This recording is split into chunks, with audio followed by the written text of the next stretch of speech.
अस्सलाम रहमतुल्लाह। काफ़ी फॉगी है अभी तो, खैर फॉग बहुत तेज़ थी, बड़ी गहरी फॉग थी, लेकिन अल्हम्दुलिल्लाह थोड़ी सी ब्रीज़ चली है तो उसकी वजह से थोड़ा सा सूरज की रोशनी आई है और तमाज़त फ़ील हो रही है। जी, तो हमने भी पहले तो सोचा था। हमारे साथ असद भाई हैं। पहले तो हम आपको अस्सलाम वालेकुम। असद भाई से मुतारिफ़ कराएं और जी, थोड़ा सा ब्रीफ अपने बारे में बताएं। मैं जी असद अली हूँ कामुकी से। यहाँ पे शेख इमरान हुसैन का स्टूडेंट हूँ। तो नवीद भाई से एक बार मुलाकात हुई थी लाहौर में, तो उन्होंने गाइड किया था कि हमारा ऐसे फार्म है, तो हम सब्जियाँ ग्रो करते हैं और सारा कुछ जो वर्क हम करना चाह रहे हैं वो करते हैं। तो आप आइएगा। So one can test it. हाँ, यस। तो अभी मैंने चाहा कि इंशाल्लाह विज़िट करके देखें कि क्या है और क्या मज़ा है इसमें। और मज़ा तो है, नेचर में मज़ा होता है, तो इसीलिए आए हैं, देखते हैं इंशाल्लाह क्या मज़ीद सिखाते हैं है बस वहीद भाई। आज ये जो,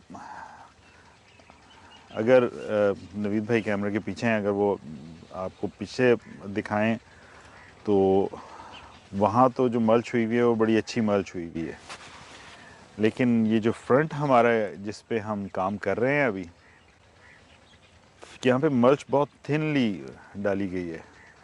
उसकी वजह से इसमें जड़ी बूटियाँ उग रही हैं साथ साथ। ज़मीन को सिर्फ हम ढांप के रखते हैं।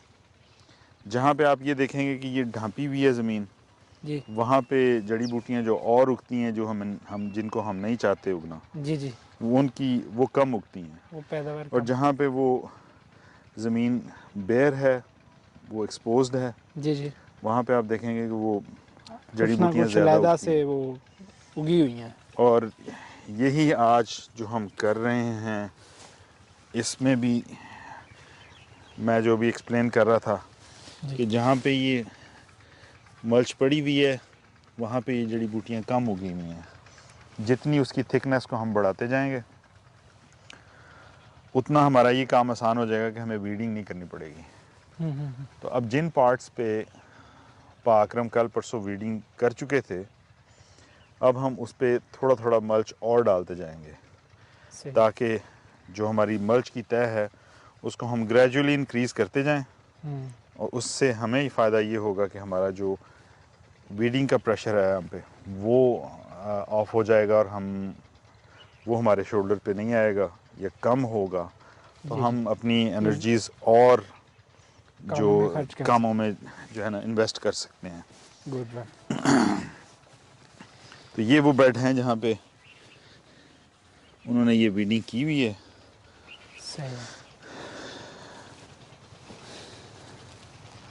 अब इसका ये है कि जी थोड़ी सी आप भूसा ले लें, जी जी तो ये देखें बस थिनली इसके ऊपर, क्योंकि अभी हम बहुत थिक लेयर इस पर डालना अफोर्ड नहीं कर सकते।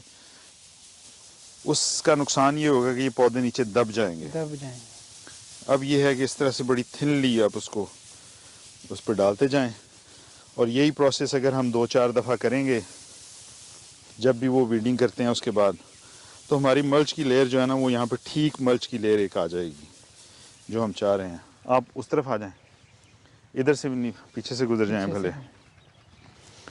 आप उधर से शुरू कर लें, मैं इधर से चले देखते हैं ऊपर को चले जाएंगे। हम कर पाते हैं या नहीं कर पाते। हम शायद वाहद स्पीसी हैं अल्लाह की क्रिएशन में कि जिसको अपने फूड के बारे में नहीं मालूम जी कहाँ से आता है, वरना हर जानदार जो है उसको अपने फूड के बारे में कंप्लीट इल्म हासिल है। जी, उसका फूड कैसे वो होता है, जब कहाँ होता है, बीमार होते हैं उनको पता होता है कि हमने क्या खाना है, क्या खाना है, और इससे हमें फ़र्क पड़ेगा। फर्क पड़ेगा। और जब हम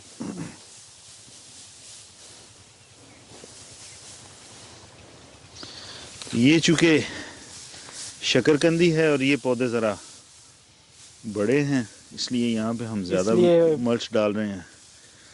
और वो यस, पौधे जो हैं उनको हम थोड़ा सा एक्सपोज कर देंगे सनलाइट को, ताकि वो ग्रो होके बाहर निकल आए।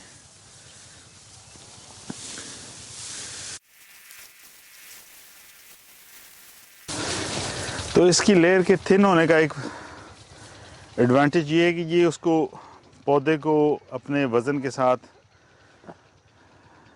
क्या कहेंगे बैरी नहीं कर देती, दफना नहीं देती। सही है। तो वो पौधा अपने स्ट्रेंथ पे खड़ा रहता है, ये उसके ऊपर उतना ज़्यादा वेट नहीं डालती सही। और फिर वो अपना रास्ता बना लेता है बाहर और ग्रेजुअली फिर ये सेटल होती जाती है उसके ऊपर। मैंने ज़्यादा थिन नहीं कर दी अमित भाई, मैंने ज़्यादा थिन नहीं कर दी। नहीं नहीं ठीक है बस।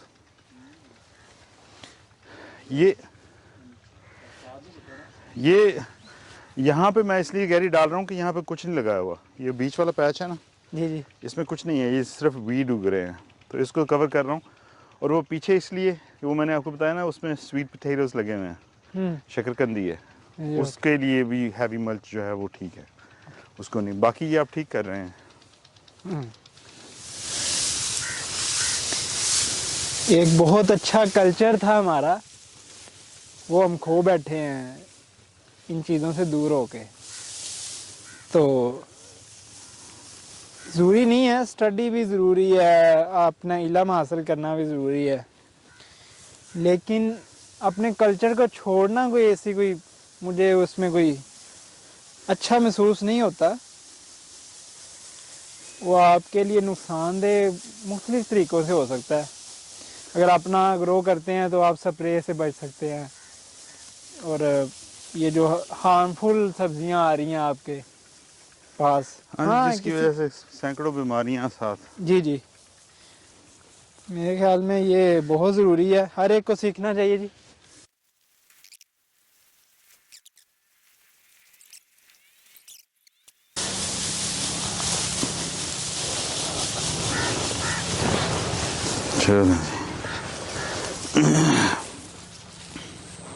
जो हमारे पास मुयसर थी वो तो हमने फैला दी है। जी जी,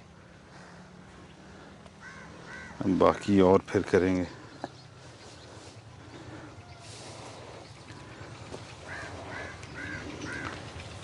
थिकनेस की मुझे समझ नहीं आई जी। थिकनेस हर जगह एक जैसी है, लेकिन उन्होंने कहा था कम करनी है। अब ये उस्ताद ही बता सकते हैं क्या मसला। मसला ये है ना जी कि ये कंप्यूटर नहीं है जी जी, कि उधर से कलर कलेक्ट किया और इधर स्प्रेड कर दिया। सही है सही है। ठीक है ना, ये उसकी जो अनइवन होना है वो नेचुरल है। सही बात। कहीं पे वो थिक हो जाएगी, कहीं पे वो कम थिक होगी, कहीं पे वो थिन रह जाएगी। वो तो ठीक है। तो इससे आप उसको ऑब्जर्व करते हैं, जी जी, उससे आप लर्न करते हैं और बाद में और ये सारे प्रोसेसेस आपके साथ चलते रहते हैं। आइडियली तो ये था कि जिस वक्त हमने ये लेसन लगाया है, जी जी, वो क्लोव ज़मीन में लगाने के फ़ौरन बाद ऊपर डाल दें, लेकिन उस वक्त हमारे पास मुयसर नहीं थी, उस वक्त हमारी फसलें नहीं कटी थी, हमारे पास सही भूसा सही। था नहीं। तो जिस वक्त आपके पास अवेलेबल है तो आपने वो अब फायदा उसको आप इनकॉर्पोरेट कर रहे हैं उसके अंदर थोड़ा थोड़ा।